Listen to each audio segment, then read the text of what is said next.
Graça e paz, boa noite. Eu sou Marcelo Rosa de Almeida, sou aluno da Unicesumar aqui em Caxias do Sul, no Rio Grande do Sul.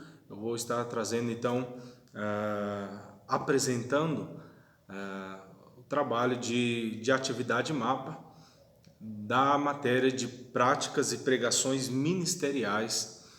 Eu vou estar então expondo o sermão que está em Lucas capítulo 7, no versículo 11 até o versículo 16. Amém? Vamos fazer a leitura primeiro do texto, para que a gente possa então iniciar. Lucas capítulo 7, versículo 11 diz assim: Pouco depois Jesus foi para uma cidade chamada Naim, e os seus discípulos e numerosa multidão iam com ele. Ao aproximar-se do portão da cidade, eis que saía o enterro do filho único de uma viúva, e grande multidão da cidade ia com ela. Ao vê-la, o Senhor se compadeceu dela e lhe disse: Não chore. Chegando-se, tocou no caixão, e os que estavam carregando pararam. Então Jesus disse: Jovem, eu ordeno a você, levante-se. O que estava morto sentou-se e passou a falar. E Jesus o restituiu à sua mãe. Todos ficaram possuídos de temor e glorificavam a Deus, dizendo: Grande profeta se levantou entre nós. Deus visitou o seu povo. Amém? Glória a Deus. Então, essa história da ressurreição do filho da viúva de Naim, né? Esse texto nos traz algumas questões interessantes que eu gostaria de analisar com você nesse momento. Mas antes disso, vamos pensar no que estava acontecendo naquele dia. Primeiramente, Naim era uma pequena cidade de aproximadamente uns 10 quilômetros de distância da cidade de Nazaré. Jesus estava com uma multidão, como nós acabamos de ler aqui, juntamente com os seus discípulos, entrando às portas dessa cidade. Então, quando Jesus se depara com uma outra multidão saindo da cidade, essa multidão que estava com a viúva, indo para o enterro do filho dessa viúva. Então, aí a gente já vê um contraste muito grande. Primeiro, a multidão que vinha com Jesus representando a vida, a personificação da vida, com essa multidão, porque estavam com o próprio Jesus, vinham então celebrando a vida, representando a vida. Em contrapartida, nós vemos então uma outra multidão que vinha saindo da cidade. Essa outra multidão que vinha então com um cortejo fúnebre, com certeza com muito choro, muito lamento, muita tristeza, representando obviamente a morte. Mas nós acabamos de ler aqui e a Bíblia diz que essas duas multidões elas se encontram. Jesus encontra com essa outra multidão. E dentro de alguns instantes, alguns minutos, aquilo que era choro se transforma em riso, aquilo que era lamento é transformado em festa. Onde já não se via mais esperança, agora nasce uma nova esperança. Onde havia morte, agora é celebrado a vida. Então esse é o momento, esse é o texto que o evangelista Lucas, e somente ele escreve e registra esse momento da história, que inclusive é o primeiro milagre de ressurreição do ministério de Jesus. Então a gente vai ver aqui, a gente pode observar esse texto e analisar e perceber que Jesus é a vida, Jesus é a nossa vida. Jesus é o nosso Salvador, e isso já é muito mais do que nós merecemos, muito mais do que nós somos indignos, nós na verdade não merecemos. Tamanha graça e misericórdia do Senhor nas nossas vidas.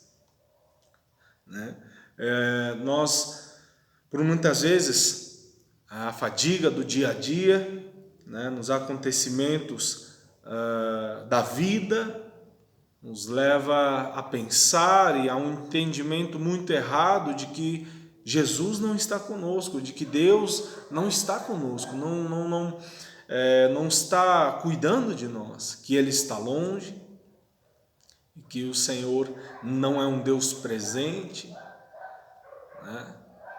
Porque momentos difíceis, de lutas tão terríveis como esse, né?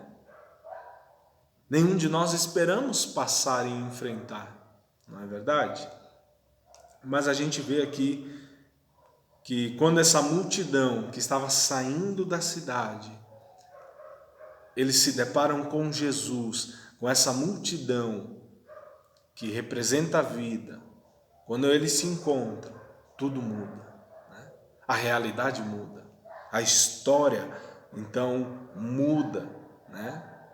O relato da história é diferente então daqui para frente.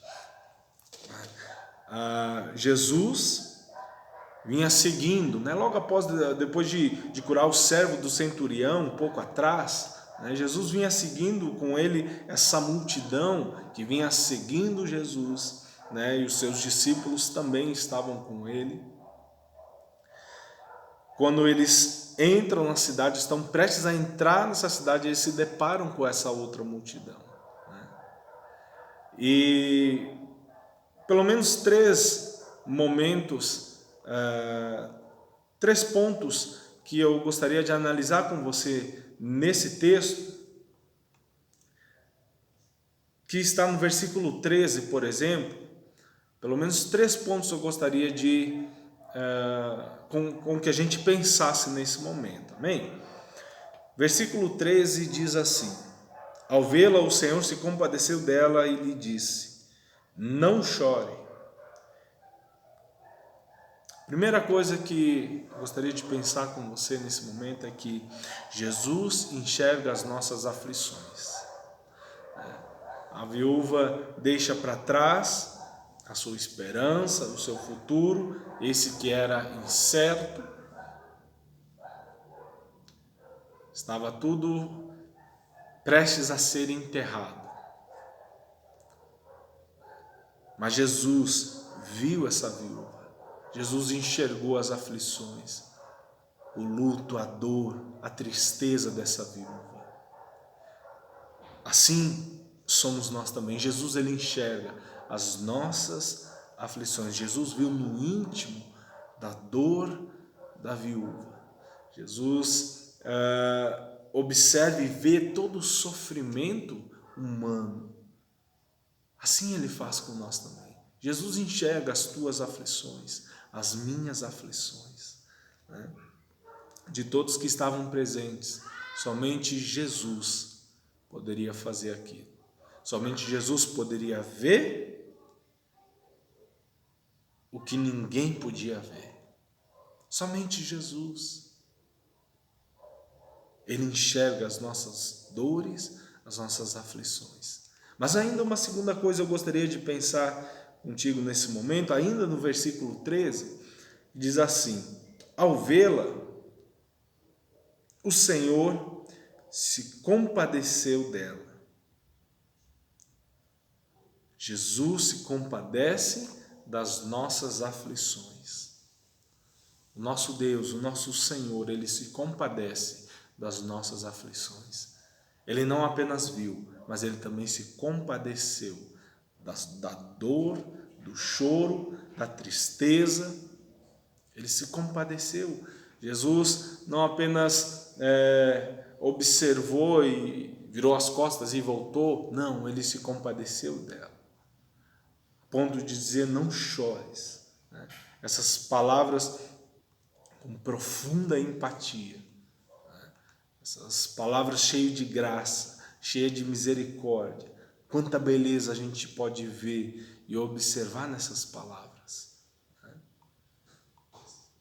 Essas palavras não saíram, né, de qualquer homem, de qualquer pessoa.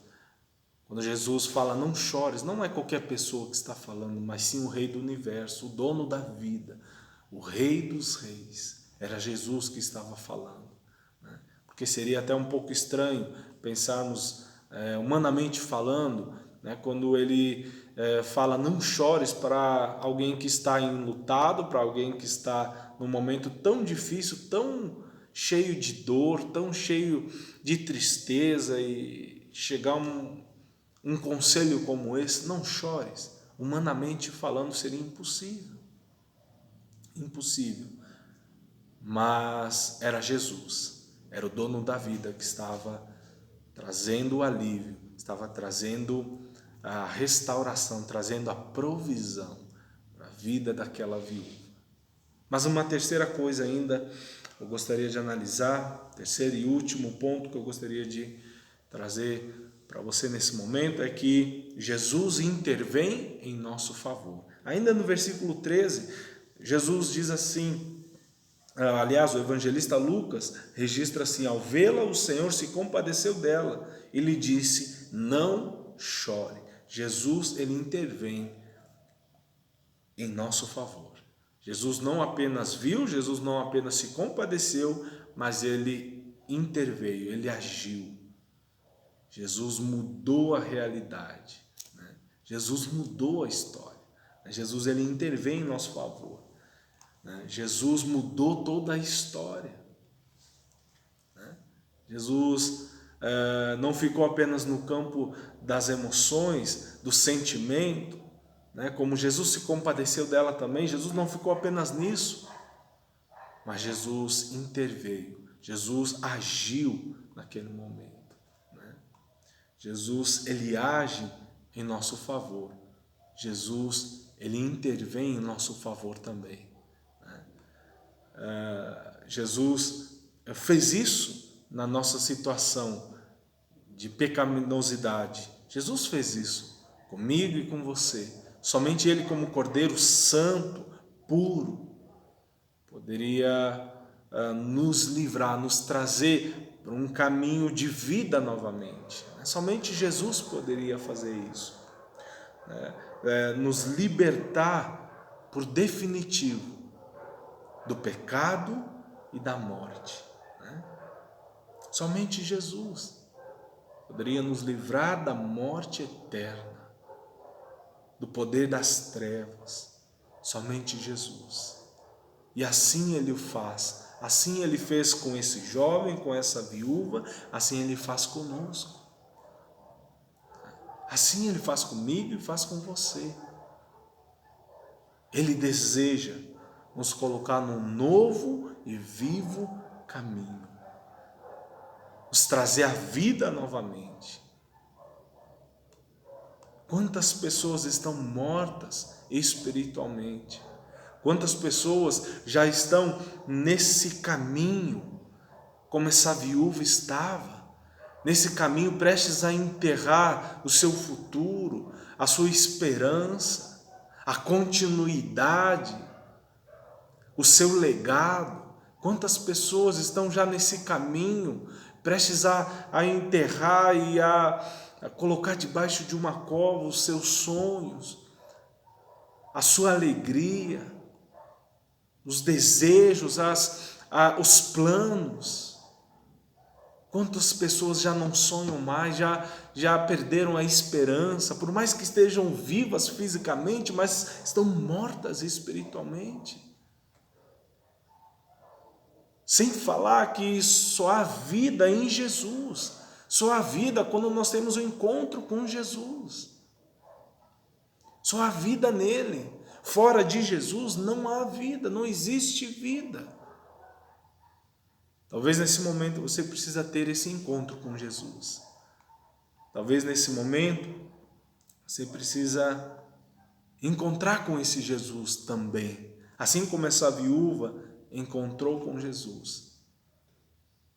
A sua vida mudou, a sua história mudou, a sua realidade mudou. Ela teve de volta a sua esperança, a sua alegria.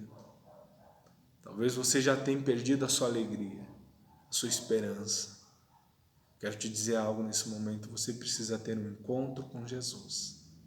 E eu gostaria de orar pela sua vida nesse momento. Se você deseja abrir o seu coração para Jesus, para ter esse encontro com Ele, para que o Senhor mude a tua história, transforme a tua vida. Eu gostaria de orar por você. Se você deseja confessar Jesus, se você deseja abrir o seu coração, experimentar esse novo caminho, esse caminho que leva à vida, esse caminho que nos leva ao Pai, que nos leva a Deus.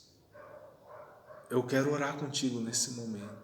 Se você deseja isso no seu coração, fecha os teus olhos, coloca a mão no teu coração nesse momento. Se você quer ter esse encontro verdadeiramente com Jesus, Ele deseja também entrar no seu coração, fazer morada, habitar no seu coração. Somente Jesus pode nos livrar do pecado, da morte, da condenação. Somente Jesus. Amém? Vamos orar? Pai querido, muito obrigado pela Tua palavra, obrigado por esse tempo, essa oportunidade, por esse tempo tão glorioso que o Senhor nos dá essa oportunidade. Muito obrigado. Senhor, eu quero orar pela vida de cada um agora, que o Senhor esteja agindo no coração de cada um, Pai. Esteja transformando, tocando, esteja entrando, Pai, naqueles corações que estão abrindo, naqueles corações, Pai, que desejam ter esse encontro contigo nesse momento. Senhor, que Teu Espírito Santo, Pai, esteja agindo nesse momento, Pai. Entra, Pai. Senhor Deus, restaura, Pai, ressuscita, Pai, aqueles que, Senhor, porventura estavam mortos espiritualmente, aqueles, Pai, que talvez não Te conheciam, Pai, e talvez, Pai, não experimentaram verdadeiramente a alegria, a vida, o gozo, o prazer que é estar em Ti. Deus, nessa hora, Pai, eu oro a Ti, Pai. Te agradeço e Te louvo, Pai, porque eu creio, Pai, que a Tua palavra, Senhor Deus, caiu em terra boa, Pai. Em nome de Jesus eu Te agradeço, Pai.